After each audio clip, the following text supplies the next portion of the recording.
You, John Fitzgerald Kennedy, do solemnly swear. I, John Fitzgerald Kennedy, do solemnly swear. That you will faithfully execute the office of President of the United States. That I will faithfully execute the office of President of the United States. And will, to the best of your ability. And will, to the best of my ability. Preserve, protect, and defend the Constitution of the United States. Preserve, protect, and defend the Constitution of the United States. So help you God. So help me God.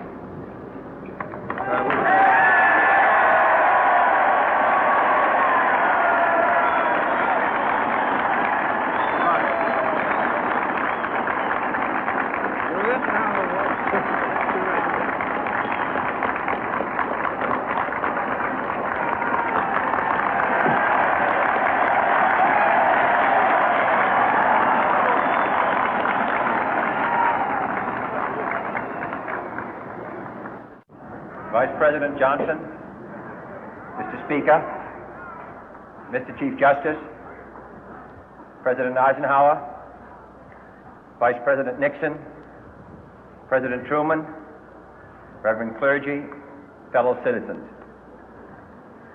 We observe today not a victory of party, but a celebration of freedom, symbolizing an end as well as a beginning, signifying renewal as well as change. For I have sworn before you and Almighty God the same solemn oath our forebears prescribed nearly a century and 3/4 ago. The world is very different now, for man holds in his mortal hands the power to abolish all forms of human poverty and all forms of human life. And yet the same revolutionary beliefs for which our forebears fought are still at issue around the globe. The belief that the rights of man come not from the generosity of the state, but from the hand of God. We dare not forget today that we are the heirs of that first revolution. Let the word go forth from this time and place to friend and foe alike that the torch has been passed to a new generation of Americans born in this century, tempered by war, disciplined by a hard and bitter peace, proud of our ancient heritage, and unwilling to witness or permit the slow undoing of those human rights to which this nation has always been committed and to which we are committed today at home and around the world.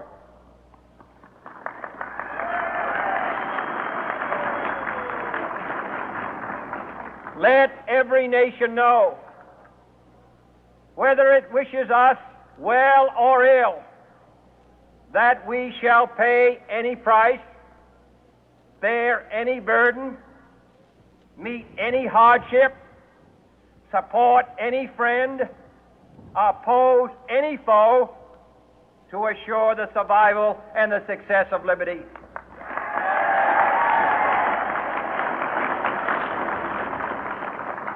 This much we pledge and more. To those old allies whose cultural and spiritual origins we share, we pledge the loyalty of faithful friends. United, there is little we cannot do in a host of cooperative ventures. Divided, there is little we can do, for we dare not meet a powerful challenge at odds and split asunder. To those new states whom we welcome to the ranks of the free, we pledge our word that one form of colonial control shall not have passed away, merely to be replaced by a far more iron tyranny. We shall not always expect to find them supporting our view, but we shall always hope to find them strongly supporting their own freedom, and to remember that in the past, those who foolishly sought power by riding the back of the tiger ended up inside.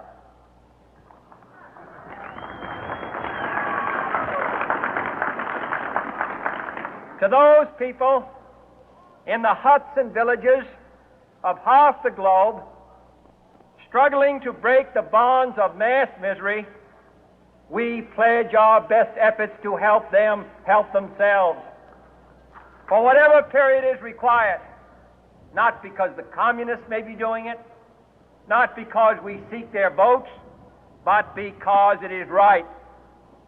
If a free society cannot help the many who are poor, it cannot save the few who are rich.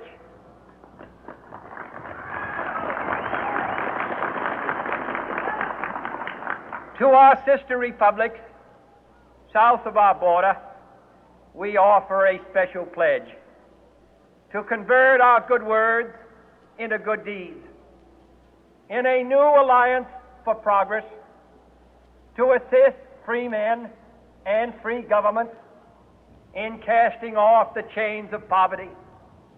But this peaceful revolution of hope cannot become the prey of hostile powers. Let all our neighbors know that we shall join with them to oppose aggression or subversion anywhere in the Americas.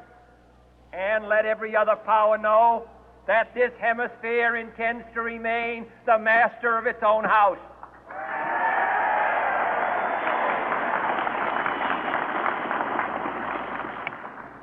To that World Assembly of Sovereign States, the United Nations, our last best hope, in an age where the instruments of war have far outpaced the instruments of peace, we renew our pledge of support to prevent it from becoming merely a forum for invective, to strengthen its shield of the new and the weak, and to enlarge the area in which its writ may run.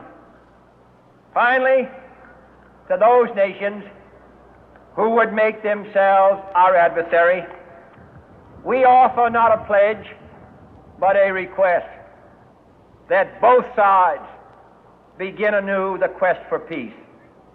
Before the dark powers of destruction, unleashed by science, engulf all humanity in planned or accidental self-destruction, we dare not tempt them with weakness, for only when our arms are sufficient beyond doubt can we be certain beyond doubt that they will never be employed. But neither can two great and powerful groups of nations take comfort from our present course, both sides overburdened by the cost of modern weapons, both rightly alarmed by the steady spread of the deadly atom, yet both racing to alter that uncertain balance of terror that stays the hand of mankind's final war. So let us begin anew, remembering on both sides that civility is not a sign of weakness, and sincerity is always subject to proof. Let us never negotiate out of fear, but let us never fear to negotiate.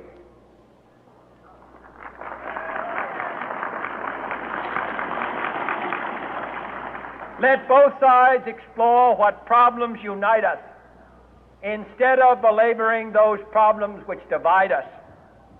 Let both sides, for the first time, formulate serious and precise proposals for the inspection and control of arms, and bring the absolute power to destroy other nations under the absolute control of all nations.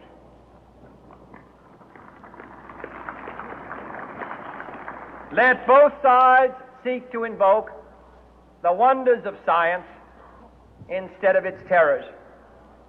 Together, let us explore the stars, conquer the deserts, eradicate disease, tap the ocean depth, and encourage the arts and commerce.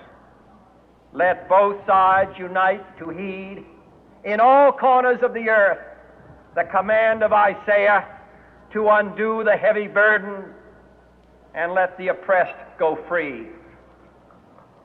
And if a beachhead of cooperation may push back the jungle of suspicion, let both sides join in creating a new endeavor, not a new balance of power, but a new world of law, where the strong are just and the weak secure and the peace preserved.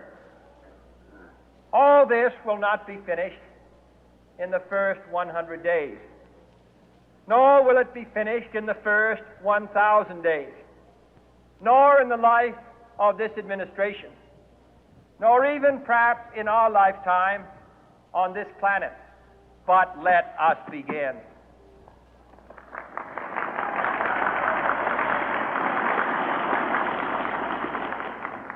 In your hands, my fellow citizens, more than mine, will rest the